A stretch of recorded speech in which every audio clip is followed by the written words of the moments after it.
दुर्भाग्य है, मणिपुर में आग लगी है लेकिन वो आग बुझाने का काम कोई नहीं कर रहा है। विरोधी पक्ष से जो भी वक्तव्य हो रहा है वो आग लगाने का काम का वक्तव्य हो रहा है। नया अलायंस बना है I.N.D.I.A, क्योंकि वो इंडिया बोलते हैं लेकिन इंडिया में डॉट किधर नहीं। इनके जो अलायंस है इसमें 4-4 डॉट है, तो इसमें ही पता चल रहा है कि इसमें कितने छेद है वो दिखाई दे रहा है। ये नाम भ्रष्टाचार से जुड़ा हुआ है, इसके लिए उसको छुपाने के लिए ये नया नाम इन्होंने लिया है। धन्यवाद अध्यक्ष महोदय, आपने मुझे बोलने का मौका दिया। हिंदू हृदय सम्राट शिवसेना प्रमुख बाला साहेब ठाकरे जी के आशीर्वाद से और महाराष्ट्र राज्य के मुख्यमंत्री आदरणीय एकनाथ शिंदे जी के वजह से आज मुझे यहाँ पे बोलने का मौका मिल रहा है। मैंने सबसे पहले मैं विरोधी पक्ष ने जो अविश्वास प्रस्ताव लाया मैं उसका विरोध करता हूं और मणिपुर के बारे में पूरे सदन में चर्चा चल रही है। मणिपुर के बारे में चर्चा होनी चाहिए, इसके लिए अविश्वास ठराव यहाँ पे लाया गया।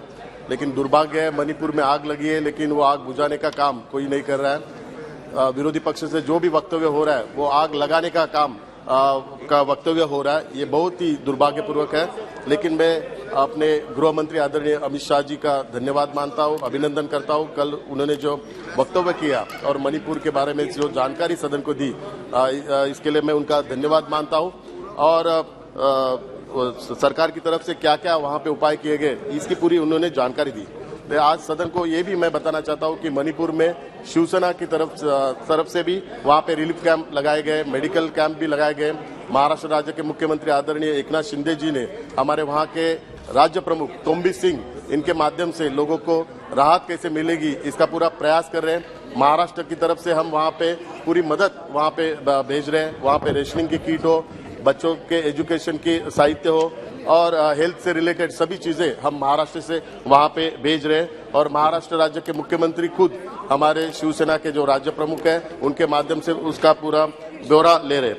अध्यक्ष महोदय, वहां की जो हमारी अलायंस है, एनडीए की अलायंस, कल आदरणीय गृहमंत्री जी ने बताया कि केंद्र सरकार के माध्यम से क्या क्या वहां पे प्रयास किए गए, लेकिन फिर भी उनकी बहुत सारी डिमांड है, वो मैं रिकॉर्ड पे लाना चाहता हूं। To protect and uphold the territorial integrity of the state of Manipur at any cost, Armed Forces AFSPA Act 1950 should be applied uniformly in hill districts. NH2 and other NH should be open as liveliness for the landlocked state at any cost. Adequate force should be deployed to secure movement of essential commodities. Steps should be taken to control price and to curb hoarding and black marketing.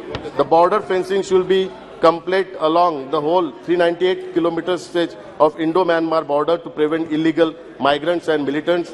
Victims due to communal clashes should be compensated of losses of their properties destroyed in the clashes, and also people should be rehabilitated as soon as possible.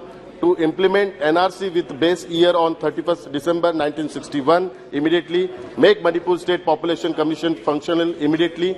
Manipur land law may be amended to make it uniform land law in Manipur. Ban on internet may be lifted. The secretariat and other state government offices may be open as soon as possible to facilitate people.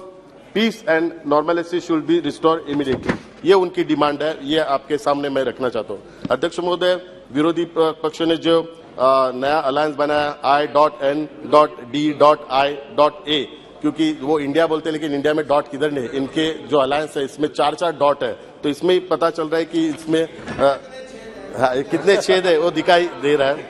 और लोगों को, क्योंकि पहले UPA नाम था, UPA नाम भ्रष्टाचार से जुड़ा हुआ है, इसके लिए उसको छुपाने के लिए ये नया नाम इन्होंने लिया है। लेकिन आज भी पूरे विश्व में आप जाओगे तो भारत यानी कि मोदी जी का नाम लिया जाता है। आप विश्व में कहाँ पे भी जाएंगे तो आपको पूछेंगे कि आप कहाँ से आए, तो आप कहेंगे भारत, या वो तो बताएंगे कि मोदी जी का नाम आता है।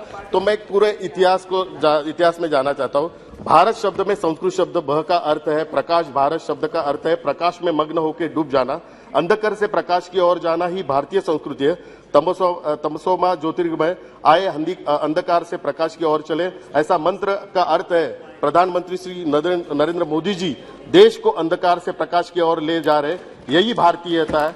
और उनका विरोध करने के लिए एक एजेंडे के पर एकजुट हुई विपक्ष टूटी हुई, एक तांबे पीतल का एक विध्वंसक गठबंधन देश को अंधकार की ओर ले जाने वाला है। इसलिए मैं अविश्वास प्रस्ताव का विरोध कर रहा हूं, क्योंकि मैं एक भारतीय हूं। भारत शब्द की एक उत्पत्ति भारत नाम के 3 महापुरुषों से हुई है। शकुंतला और दुष्यंत के पुत्र राजा भरत की कहानी महाभारत के एक महाकाव्य में आती है। भगवान श्री रामचंद्र के भाई भरत से हमारा परिचय रामायण में मिलता है। भरत का आदर्श भाई का प्रतीक है, जिन्होंने केवल भाईचारे के प्रेम और सिद्धांत के लिए सत्ता का त्याग किया था। भरत मुनि, जिन्होंने नाट्य शास्त्र लिखा है। हमारे देश के संगीत, नाटक, नृत्य जैसी भी कलाओं की उत्पत्ति इसी विज्ञान से मानी जाती है। ये 3 भरत क्रमशः शिव, सत्य और सुंदर तत्व को प्रेरित करते हैं। यही सिद्धांत मतलब भारत है। मैं उस भारतीयता की रक्षा करने वाले मोदी सरकार के समर्थन में इस अविश्वास प्रस्ताव का विरोध करता हूं।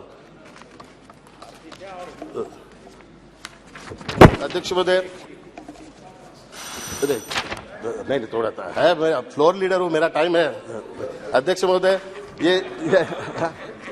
ये लड़ाई है जन विश्वास से विरुद्ध अविश्वास की, और आपको पता है कि आदरणीय मोदी जी के आप जानते हैं कि समय की सीमा है, प्लीज आपको समय की पता सीमा है का कि ध्यान रखिए। मोदी जी और आपको पता है दूसरा भरत नाम है, दूसरा अपना नाम हिंदुस्तान है, क्योंकि हिंदू हृदय सम्राट शिवसेना प्रमुख बाला साहब ठाकरे का कहना है कि देश को अलग हिंदू राष्ट्र बनाने की जरूरत नहीं है, क्योंकि ये हिंदू राष्ट्र है। इसलिए वे बड़े गर्व से भारत को हिंदुस्तान कहते थे। हम भी सदैव एक ही शब्द का प्रयोग करते आए। इंडिया और हिंदुस्तान, ये दोनों ही शब्द सोच है और एक परंपरा है, चमकदार विरासत है। तो दूसरी इंडिया शब्द में क्या है? यह नाम यूरोप के आक्रमणकारियों का द्वारा दिया गया है, जो नहीं जानते कि भारत क्या है। यह नाम निरर्थक, इसमें पारतंत्र की गंध है। अगर किसी को भी ऐसा ही लगता है तो लगने दो। उनकी और हमारी संस्कृति अलग है। हमारी संस्कृति इसी मिट्टी में है, इसकी रक्षा करना हमारा कर्तव्य है। इसलिए यह मेरा कर्तव्य है कि मैं भारत के रक्षक प्रधानमंत्री श्री नरेंद्र मोदी जी के साथ खड़ा रहूं। अध्यक्ष महोदय, शरद जोशी जो किसान संघ के संस्थापक थे, उन्होंने कहा था कि एक है देश के बारे में कहा था, एक है इंडिया और दूसरा है भारत देश में। भारत देश में उत्पादक किसान होते हैं, यह भारत देश है। दूसरा इंडिया किसानों के शोषण के आधार पर जीने वाले मुफ्तखोरों का देश है।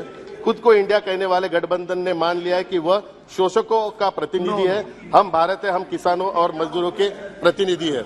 अध्यक्ष महोदय, मैं ये प्लीज अध्यक्ष महोदय, मोदी जी की सभी योजनाओं का जो फायदा हुआ है, करोड़ों लोगों को फायदा हुआ है। जो वैक्सीन का भी 140 करोड़ लोगों का फायदा हुआ है।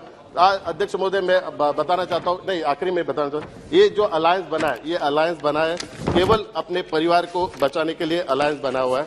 क्योंकि जो अलायंस बना है उसमें आप देखिए, Indian national Congress party Shrimati Sonia Gandhi, उनका बेटा श्री राहुल गांधी, नेशनल कांग्रेस पार्टी श्री शरद पवार जी, उनकी बेटी श्रीमती सुप्रिया सुले, समाजवादी पार्टी श्री मुलायम सिंह जी, अखिलेश यादव, सबने अपने आप जो बात कहना चाहते हैं तो सबने अपने बेटों को सेटल करने के लिए पार्टी बनाई हुई है। अध्यक्ष महोदय, मैं इलेक्शन कमीशन को रिक्वेस्ट करना चाहता हूँ, नेशनल पार्टी रहती है, रीजनल पार्टी रहती है, वैसे ही परिवार पार्टी होनी चाहिए। एंड में मेरा रुका। अध्यक्ष महोदय एक मिनट, अध्यक्ष महोदय, ये अलायंस क्यों बना है उसका कारण बताता हूँ। ये अलायंस बनाया है क्यों? ठीक है, इसका मुख्य कारण एक मिनट, इसका मुख्य कारण है महाराष्ट्र के मुख्यमंत्री आदरणीय एकनाथ शिंदे जी। क्योंकि आप नहीं अध्यक्ष महोदय के बाद समय दूंगा।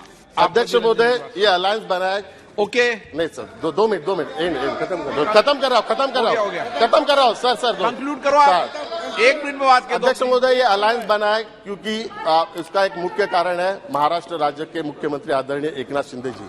मैं उनका धन्यवाद मानता हूँ। आप सभी को पता है कि महाराष्ट्र राज्य के मुख्यमंत्री आदरणीय एकनाथ शिंदे जी ने हिंदू हृदय सम्राट शिवसेना प्रमुख बाला साहब ठाकरे के विचारों को आगे लेके जाने का संकल्प किया, हिंदुत्व को आगे लेके जाने का संकल्प किया। इसके लिए इलेक्शन कमीशन ने और सुप्रीम कोर्ट ने पूरी पार्टी की नेतृत्व बाला साहब एकनाथ शिंदे साहब को दी।